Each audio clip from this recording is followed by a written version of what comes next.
Prepare to be captivated by the business story of the week, hosted by me, Shaheen Shan.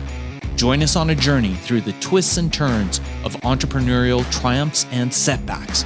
Immerse yourself in the narrative and witness the magic that turns dreams into reality. This is Business Story of the Week. All right, and welcome to another exciting episode of Business Story of the Week. I'm your host, Shaheen Shan, and today we have a special guest, Jodi Scott, who is an herbal powerhouse, the founder of Green Goo, which I know if you guys know anything about anything, my wife and all the moms in the moms group, they are all very excited to see this episode because I guess it's something that every responsible mom should have hanging around. And I think anybody that's outdoorsy, indoorsy, you name it, this stuff is magic. And Jodi is the founder and inventor of Green Goo. Jodi's here to share some incredible insights with us, some experiences that she's had. Jodi's going to uncover the truth about the secrets of plant-powered well-being and alternative medicine and how she's used it to pave a healthier way for you. In this episode, we're going to talk to Jodi Scott about how she founded Green Goo, about plant-based nutrition and holistic well-being and everything in between. Jodi, welcome to the show. It is wonderful to be here. Thank you so much. So this is amazing. So I know a lot of people are excited that you're on. I know we're all fans of your product that I know you developed with a lot of love and attention. Tell us how you came to it. How did you come to inventing Green Goo? Thank you. Absolutely. So my sister's an herbalist and a midwife, and I was pre-med. And we started making these really unique products as she was going through herb school. And we recognized how special plants were and the possibilities. And so we started kind of just mixing this in our kitchen for fun as she's going through herb school and we're navigating. And of course, I'm in private practice at the time. And I'm training resident physicians and I'm in the hospitals and I'm seeing the different kinds of interactions we're having with different products. And then I started looking at the first aid space. And what I found so interesting was that the natural consumer was willing to abandon their natural ethos because they were told that the traditional chemical products were the only ones that could get the job done. Then the conventional consumer was, I really don't care what ingredients they are. I just want something that works better because I'm really annoyed having to go to the doctor. And so we start making these beautiful products and we start taking them to the farmer's market. And the reviews were amazing. I mean, moms were coming up to us saying, you know, our son with eczema who didn't have confidence to go to school anymore is now going to school and is excited and is interacting with friends. People who are dealing with chronic pain and using our products, or folks who had different skin conditions or couldn't heal quickly, so they may have open wounds for a longer period of time. Someone who's suffering from diabetes, for example, and they would use our first aid formula, and they're like, for the first time, our wounds are healing. And so that was really when the light bulb went on for my sister, mom, and I. So the three of us did this together. And we said, maybe we can change first aid. Maybe we can bring plant-based solutions that are superior to our legacy products and also 100% plant-based.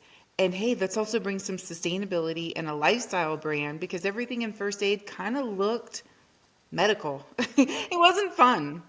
So we said, let's bring some color, let's bring some personality. And so Green Goo was born.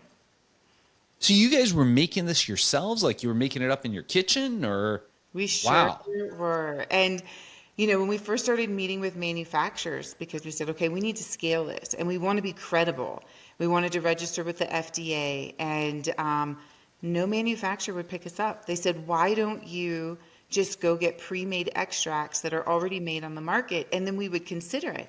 But what's so unique to Green Goo is we bring the raw material, we bring the plants to our manufacturing facility where we take it through this unique extraction process, yields high amounts of the medicinal properties, and then that unique blend goes in each of these products, and that's why it works. And so we're making the ingredients, and it took a manufacturer whose son actually had eczema. He tried our product and he called us and he said, it was about 3, 4 days later, we met him at a trade show. And he goes, I don't know how we're going to scale this, but the world needs this product. My son, for the first time, has his eczema under control. And that product is actually used by John Hopkins to date and has been used for over a decade in their scleroderma and skin condition department. So it took a consumer themselves to get behind the product to allow us the possibility to scale it. So for those who don't know, tell us what Green Goo is exactly. So Green Goo is a collection of plant-based first aid and body care products. So we really started in the first aid space, making things like topical antiseptics, cold sore relief, poison ivy relief. But then we've extended into other categories. So we have personal care products, toothpaste, deodorant, um, nice, lovely night serums and sleep sprays. And so we've really expanded. We even have pet and baby products now. But we take that first aid focus, meaning we're not just bringing you a lotion or an emollient, we're actually bringing you a first aid element. So, for example, like our nursing cream is not just for cracked nipples, it's for thrush for the baby as well. So we're always looking at how else we can serve our customers and provide more symptom relief across the board that they may not even be thinking about. Okay. So you're training physicians. I presume you're training them in, are you a physician yourself, or you were training them in how to use herbal plant medicine? So I'm not a physician. I was pre-med. I have my master's in health psychology. And so what I was doing at the time is I was actually training resident physicians on the biopsychosocial model. So what that means is I was helping physicians meet the consumer, or excuse me, the patient, and think of the patient more than just I'm prescribing them a medicine, and think of them as sort of this holistic approach. And now we call it integrative medicine. But then it was very new. And so teaching the physicians to say, how can we improve their commitment to this medication? And maybe we need to look at lifestyle and diet, and even culture and personalities and really meet the patient where they're at so that we may be able to improve their overall health and wellness. Incredible. So, all right. So you're doing that. You come up with the idea for this. You're cooking it up in your kitchen. And where do you start selling it at first? You said just at like farmers markets, or how did you find distribution for it initially? So it was just the farmers market, and then our first retailer reached out to us. They're natural grocers. They're a natural food chain, and they said, "We'd like to carry your product. Do you have any UPCs? And could you put a sell sheet together for us?" We had no idea what that was. So, thank you, Google. And we very quickly developed UPCs and sell sheets. And then after that, I said, you know what? I'm actually going to intentionally go out to retailers now and see if there is interest. And, we grew up in the military, and we in what's called the Army Air Force Exchange store. Oftentimes, we didn't have access growing up to innovative products.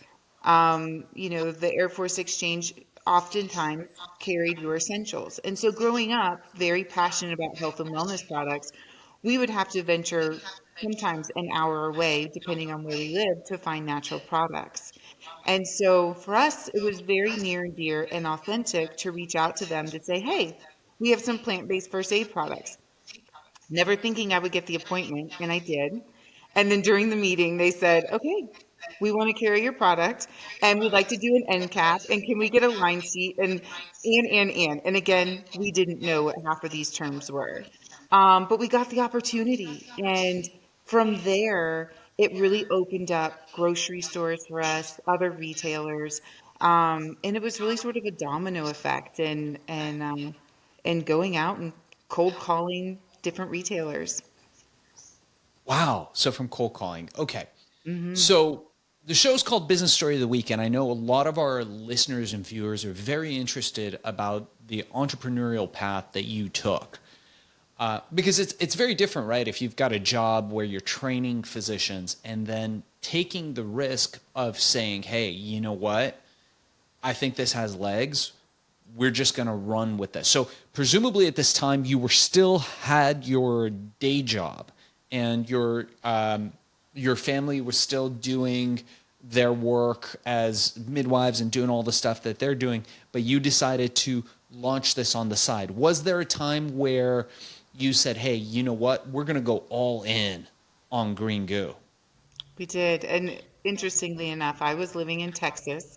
My sister was living in Idaho, and my mom was living in Colorado. And we're all, we have our day jobs, and we said, okay, guys, it's time to go all in. And at this point, we were probably in a few hundred stores. We were just starting to register with the FDA.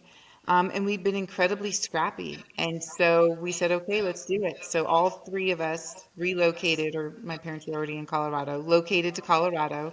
We made this our home base, and we got a warehouse, started hiring employees, and we were kind of off to the races at that point. Okay. Was that scary? Incredibly. Leaving, As you I, as I say it, I'm like, whoo. Yes, it was incredibly terrifying. And all of a sudden we were not only responsible for our own paychecks, which were tiny, but we were responsible for other employees as well. And there's been many times in our career in doing this where we had to take the step back and say, okay, we're not getting paychecks so that we can support our employees. And so even then, um, that doesn't stop the risks as you're trucking along and building your business. Yeah, I think a lot of people don't understand that about entrepreneurship, right? They look at you as the founder, the owner of the business, and they're like, "Man, this guy gets, or this lady gets all the pay." And look at me, I'm just getting a paycheck. It's like, well, yeah, that person's taking all the risk. They don't see all the times where, you had to cut back on your lifestyle and take the risk to make this happen. At one point, we had all three, my mom and sister and myself and our families living on one property. And then our living room was the office. And so employees would come into the living room. And so there was no privacy. And it was such a wonderful chapter. But I think the moment we were all able to kind of have our own space, we were pretty grateful. So tell me this, what was the big breakthrough, right? So we have you working a job, coming up with an idea with your mom and your sister. You start selling at farmers market. You think this thing has legs. Then you go, you know what? Let's go all in, guys. This is what we're gonna do. I don't care if we're eating ramen. We're all moving into the same house. Whatever it takes, we're gonna make this succeed. Then you start get it into one store. You get it into two stores. You start doing that. At what point did you look into your bank account or look at the business and go, whoa, we made it? Honestly, I don't know that I've ever said we've made it. Um, Being a part of the plant-based revolution has been a journey. And then you take first aid. So first aid is a category that doesn't have sort of the same consumption rate as you would see in sort of your traditional health and beauty. And then you're pitching to buyers plant-based alternatives, which, remember, we didn't start talking plant-based until probably 2 years ago. Now there's plant-based water, but 5, 6, 7 years ago, plant-based was not a term. So I would say, in terms of feeling more solid, that the consumer is there and ready for plant-based is now. And now I am seeing the runway really open up, where before I feel like we were kind of forging the path because the path didn't exist before. Imagine like the first kombucha company. What's kombucha? After that, lots of kombucha companies can come to the table. How are you different? We've been forging the path for plant-based first aid. And I think for the first time right now, I'm seeing that we're not having to dig. There's momentum, which is pretty great. Yeah, yeah, that makes sense. Yeah, it's totally true. I mean, I was unfortunately vegan for years, almost 10, 12 years. And during that time, I remember traveling and there was no vegan food. Like if I was in France, I'd be in Paris and I'd say, yeah, I'm vegan, and they would take the chicken out of the food and they'd be like, here's your food. And now this summer, I mean, we traveled everywhere we went. There's plant-based this, plant-based that. So it's boomed. And I think, like many things, you've created your own luck. You were at the right place at the right time and still are at the right place at the right time with what you're doing, as the whole plant-based movement, the herbal movements, really, really picking up steam now. And you're there with an excellent product. And I tell people this all the time, come with excellence, because there's so much crap out there. There's so much crappy products out there that when you find something like Green Goo that works, people are like amazed. They're like, "Oh my god!" And then they turn it over and they're like, "Oh, it doesn't have the dimethylcone 46 that causes 3 types of cancer." Like, wow, right? And then they get to know your brand. They get to know you. They get to know your story. All the philanthropy that you guys are doing. I know you guys are sending this out to military. You guys are helping women in third world countries that don't have access to this stuff, don't have access to modern medicine. So that's a big deal. And I definitely want to get you on the show again, to learn more. And so we can do a little bit more of a deep dive about you, your story, and these products. But what an amazing story. Let me ask you 2 questions. One, for our audience, what is the biggest obstacle you came across in making this business successful, and how did you overcome it? Whew, there's so many of those. Depends on the day. I think, and this is probably stating the obvious for most people, right? Capital for growth is a challenge, and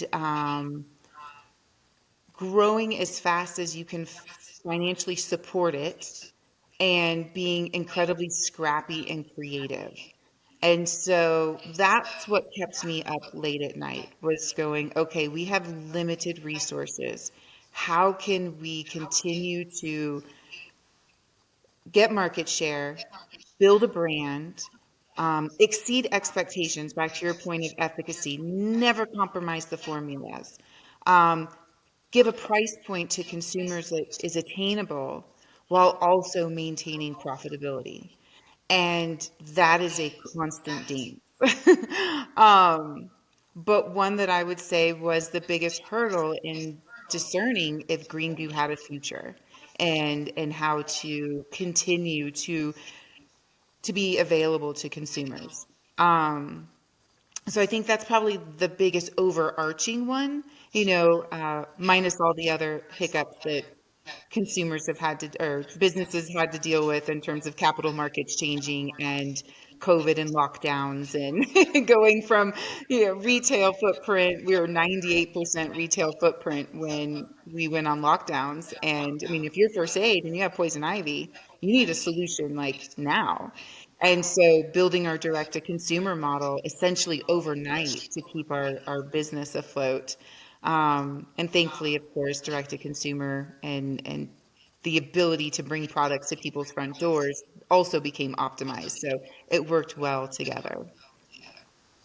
I love that. I love that. And you make a really salient point there. And I talk to people about this a lot of the time, especially beginning entrepreneurs. I mentor at a couple of the tech incubators, and I tell them, look, if you have an endless budget, you can do anything. Of course, you can do anything, but that's not the path of the entrepreneur. The path of the entrepreneur, particularly the startup entrepreneur, is exactly like you say, Jodi. You got to learn to be scrappy, but you have to work with efficiency. If you put 10 people in a room, the entrepreneur that really understands efficiency, understands and how to make their dollar stretch out the biggest way possible, right? Understands how to use just 4 ounces of pressure, of leverage to gain that publicity, to gain that PR, to increase sales like you did, hustled and walked into stores and said, hey, carry green goo, right? What do you think of green goo? Do you guys want to carry? Going to the farmers markets, like that type of scrappiness really, I think, to a big part is responsible for your success and for your ethos, the ability to do that. Now, as you've grown, you have more capital, those things are less of a consideration for you, so you can do other things and grow and expand. But you never lose that. And I think that's really important for people to realize. I want to dig deeper into all of this stuff, so would love to have you back on the show. We'll do a long form version of this in the coming months.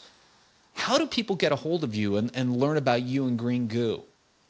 I think the best place to go would be greengoo.com. You can read about our story, our family, read about the products in depth, see the testimonials. And then, of course, our emails are there as well. And please do reach out. All right, yeah. So that ends our episode. Thank you, Jodi, for being on. Thank you guys for listening to another episode of Business Story of the Week, brought to you by the Podcast Cola Network. For anybody who's interested, if you like this show or like to be on shows just like this one, reach out to us at podcastcola.com. Jodi, you can find her on Green Goo and really read up on her amazing story, because they've really become a model, particularly in the natural products industry, for how to do things and how to do it right. And Jodi is really a trailblazer, and we're all very excited to see what else they come up with and to watch all the amazing work they're doing at Green Goo, a company that not only produces great products that are great for you and the environment, but also one that gives back to the communities that support them. So please reach out to that. Jodi, thanks again for being on. Really appreciate you. Thank you. Really appreciate. Have a wonderful day. All right, so here's the thing. We try to get a little bit better every day, but we can't do it without you. So if you like the video, make sure to like and subscribe below. And if you have any comments, just leave them in the space under.